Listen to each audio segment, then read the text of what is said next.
वर्षों तक भारत पर शासन किया। आर्थिक और ये जो स्थान है जिसमें भाई साहब का खास करके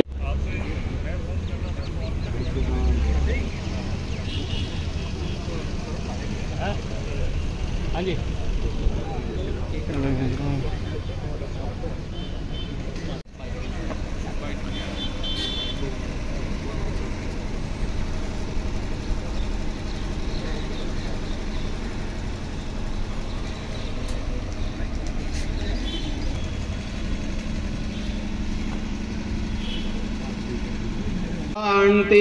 शान्तिरन्तरिक्षगं शान्तिः पृथिवी शान्तिरापः शान्तिरोषधयः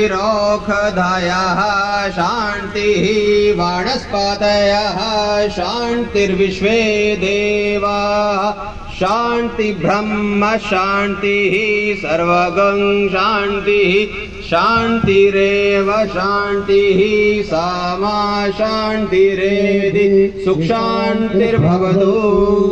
ओम शान्तिः शान्तिः शान्तिः। सहनौ भुनक्तु सह वीर्यं करवावहै तेजस्विनावधीतमस्तु मा विद्विषावहै। ओम असतो मा सद्गमय तमसो मा ज्योतिर्गमय मृत्योर्मा अमृतंगमय। ओम शांति शांति शांति।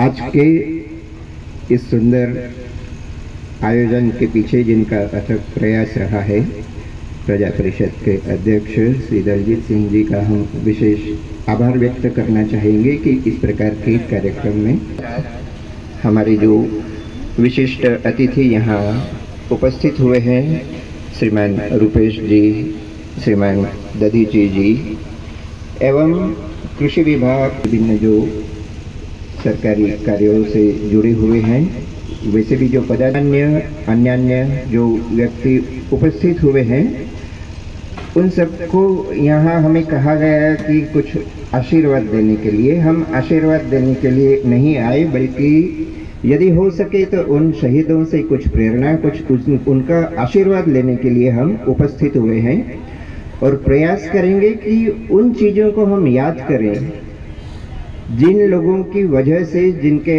आत्मत्याग, जिनके आत्म बलिदान की वजह से आज हम इस मुकाम पर पहुंचे हैं, आज हम जिस स्थान पर खड़े हैं।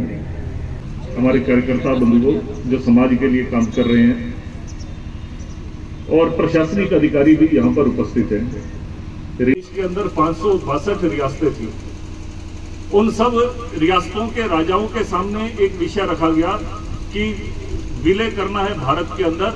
दो प्रकार का उनके लिए ऑप्शन थी, या तो भारत में मिलो या पाकिस्तान में जाओ, ऐसे तीसरी ऑप्शन नहीं थी। और सब प्रकार की ऑप्शंस को पार करते हुए हस्ताक्षर हो रहे थे, परंतु जब जम्मू कश्मीर की बारी आई तो जम्मू कश्मीर के अंदर नेहरू जी ने एक समस्या खड़ी कर दी। नेहरू जी ने कहा कि विलय तब होगा जब महाराजा हरि सिंह जी पहले सत्ता को छोड़े और सत्ता का हस्तांतरण शेख अब्दुल्ला के हाथ में किया जाए, उसके बाद भारत में जम्मू कश्मीर का विलय किया जाएगा। परंतु महाराजा हरि सिंह जी को मालूम था कि यह कोई देश के साथ अच्छी बात नहीं होगी, यह देश के साथ गद्दारी हो जाएगी, क्योंकि शेख अब्दुल्ला तो उस समय जेल में बंद था और शेख अब्दुल्ला उस समय देश के साथ चलने वाला नहीं था। उस समय पहले उन्होंने मुस्लिम कॉन्फ्रेंस बनाई, बाद में नेशनल कॉन्फ्रेंस के नाम पर उन्होंने जिस प्रकार की एक्टिविटीज शुरू की, परंतु उस समय राष्ट्रीय स्वयंसेवक संघ के उस समय के संघ के प्रमुख, जिनको हम गुरुजी बोलते थे, माधव सदाशिवराव गोलवलकर जी, वो भी पाकिस्तान की आर्मी ने हमला कर दिया। 22 अक्टूबर 1947 का दिन था। 22 अक्टूबर 1947 को जम्मू कश्मीर पर हमला हुआ पाकिस्तान का, जिसमें हमारे देश का बहुत सारा हिस्सा वो पाकिस्तान ने अपने कब्जे में ले लिया, जिसको हम पीओजेके बोलते हैं। और वो पीओजेके के अंदर पुंछ जिले की बाग, पुलंदरी, ये सारा क्षेत्र उसके अंदर गया, मुजफ्फराबाद का क्षेत्र गया, गिलगिट बाल्टिस्तान हमारे पास से गया, और ऐसा ही अनेकों क्षेत्र अपने जो जम्मू कश्मीर रियासत के हिस्से थे वो यहाँ से चले गए। तरीके से उनके स्टेट सब्जेक्ट भी कैंसिल कर दिए, क्योंकि उनकी रजिस्ट्रेशन जम्मू कश्मीर में नहीं हुई, विस्थापन के बाद बाहर हुई है। दूसरा, जैसे ही देश आजाद हुआ, जब पूरे देश में एक जैसा कानून बना, तो एक बड़ी संख्या के अंदर जो वेस्ट पाक रिफ्यूजी जिसको बोलते हैं, जो अपना ही हिस्सा कभी पाकिस्तान में जो आज पंजाब का हिस्सा चला गया या बाकी क्षेत्र चला गया, वहां से विस्थापित होकर आए, तो उनको भी अधिकार नहीं दिए गए। ये सारा जो आंदोलन शुरू हुआ, ये उस समय श्यामा प्रसाद मुखर्जी के नेतृत्व में हुआ। 18 नवंबर 1947 को प्रजा परिषद बनी, और प्रजा परिषद बनने के बाद उस समय महाराजा हरि सिंह जी ने प्रजा परिषद को पूर्ण रूप से सपोर्ट की, पूर्ण साथ दिया कि पूर्ण रूप से जम्मू कश्मीर का भारत में विलय करना है। परंतु वो नेहरू जी और शेख अब्दुल्ला की जो आपस में जुगलबंदी थी, जो उनकी जिद थी, उसके कारण से एक भारी परिणाम हुआ कि 1949 के अंदर 370 आ गई। एक बहुत बड़ा भ्रम हमारे लोगों के मन में फैलाया गया कि ये तो महाराजा ने शर्त रखी थी। महाराजा की शर्त नहीं थी, उन्होंने उसी विलय पत्र पर हस्ताक्षर किए थे जिस विलय पत्र के ऊपर देश के सब राजाओं ने हस्ताक्षर किए थे, बिना किसी शर्त में भारत के साथ विलय किया। परंतु 49 में 1949 में धारा 370 आई, और 1954 के अंदर 35A भी जम्मू कश्मीर में आ गई, और अपने ही देश के अंदर रहने वाले लोगों को सब प्रकार के अधिकारों से वंचित कर दिया गया। आप कल्पना करिए 5 अगस्त 2019 से पहले कैसी स्थिति थी। हम सब तो यहीं के रहने वाले हैं। पूरे देश के अंदर राजनीतिक दल क्या सरकारें नारा लगाती थी, लड़का लड़की एक समान, महिला हो या पुरुष हो, सबको समान अधिकार मिलने चाहिए। परंतु जम्मू कश्मीर के अंदर वो लड़का जो है, उसकी शादी किसी प्रांत में होती थी तो उसको सब अधिकार मिलते थे, परंतु जब लड़की की शादी बाहर होती थी, उसके बच्चों को यहाँ संपत्ति में भी अधिकार नहीं मिलता था। परंतु जो पूरे देश के अंदर समान लड़का लड़की के नारे लगाया करते थे, वो राजनीतिक दल जो थे, उनमें से कोई भी चिल्लाकर ये नहीं बोलता था कि 370-35 से हटानी चाहिए, क्योंकि जम्मू कश्मीर की बहनों को, बेटियों को अधिकार नहीं मिलते।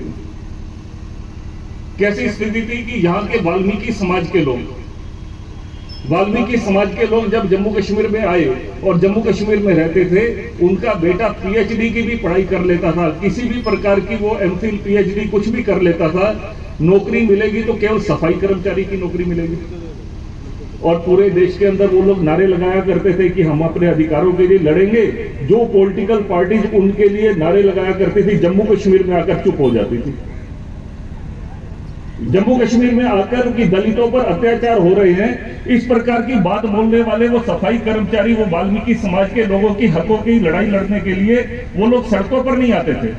कभी दिल्ली की संसद के अंदर वो राजनीतिक दल जो पूरे देश के अंदर अलग अलग राज्यों के अंदर जातिगत संगठन उस देश को आगे बढ़ाने के लिए काम आते हैं। 5 अगस्त 2019 के बाद अपने जम्मू कश्मीर के अंदर जो कानूनों में परिवर्तन आया जम्मू कश्मीर के अंदर, तो उसमें जैसे right of information, RTI act यहाँ पर लागू नहीं था। यहाँ पर राइट ऑफ एजुकेशन की शिक्षा का अधिकार यहाँ पर जो पूरे देश के अंदर होता था वो प्राप्त नहीं था। जम्मू कश्मीर के अंदर एक ओएससी तो चलता था, परंतु ओबीसी नहीं था। पूरे देश के अंदर ओबीसी समाज के लोगों को सब प्रकार के अधिकार दिए जाते थे, परंतु जम्मू कश्मीर में योजनाबद्ध तरीके से ओबीसी रिजर्वेशन नहीं रखी गई। अदर सोशल कास्ट के नाम से यहाँ पर काम चलता था। इसी प्रकार से अगर हम विचार करें तो ऐसे 890 वेलफेयर के एक्ट ऐसे हैं, ऐसे 890 कानून जम्मू कश्मीर में और लागू हुए जो